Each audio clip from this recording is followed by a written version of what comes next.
Hey everybody, it's Mike with the 1974. Still working on the floor. Just thought I'd show you.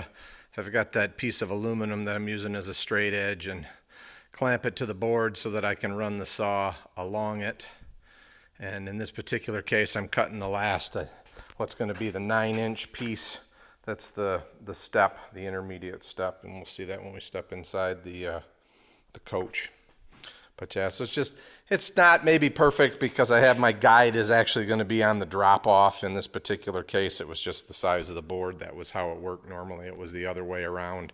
One thing you got to be careful of, and I'll show you when we get in the coach, I had one oopsie. In this particular case, I'm able to put a clamp in the center and hold this down. But on the last board I cut, the fence of the plate of the saw here, the fence I call this, slipped underneath, and I kind of made a boo-boo that I'll have to fix. But other than that, no biggie. I'm pretty freaking stoked because I can get inside the coach and I can walk all around. It's like a dance floor in here. I'm not stepping from beam to beam. You can see there how it's fit around like it's supposed to be. You've kind of all seen that already there in the back. Now the one thing I do have is that the way I did it is I have a seam right here, and it kind of opens up a little bit when you step in the middle between where the support is.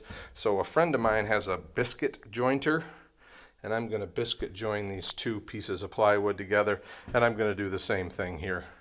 So you can see the seam running there. Let me just get back so you can kind of see the front, all of that. God, how nice just to walk in here and not be going from board to board and worry about twisting my ankle and going through. So really nice. But you can see here where the saw slipped underneath the fence and made a little boo-boo there. When I take all of this has to come back out to be sealed up, and when I take it out to seal it up, I'm going to I'll fill that with epoxy. I'll make some epoxy up and fill that up, and like I said, once it's painted, primed, no one will ever know. It's not going to be structural, so I just want to make sure it's sealed up good with the epoxy. But now maybe is a great time to talk with all of you out there about flooring. You know, my initial thought was I was going to use that vinyl plank as my finished floor. You know, easy to sweep up everything. I'm just not sure how well that's going to work with, you know, heat, thermal expansion and stuff like that. If I do winterize this and store it outside in the winter, you know, that stuff moves around quite a bit. So I'm not real sure about that.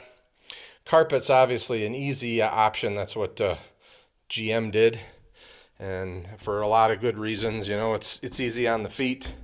It doesn't show the dirt, you know, so much. You can just run a vacuum to vacuum it. That's one of the things I don't necessarily like, is I don't want to carry a vacuum with me. I'd like it just to be able to broom it out. That's what I liked about the vinyl plank.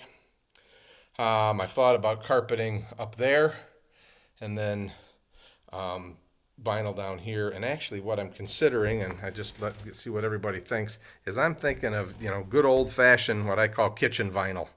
You know, one piece of vinyl, the whole floor front to back, basically would be one piece of vinyl. To me, that's impervious to water.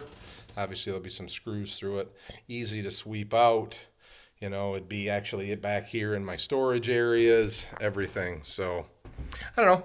Maybe you guys out there post what you guys did, what you like, what you don't like. Thoughts and ideas. Love to hear from you. Everybody have a great day. Bye.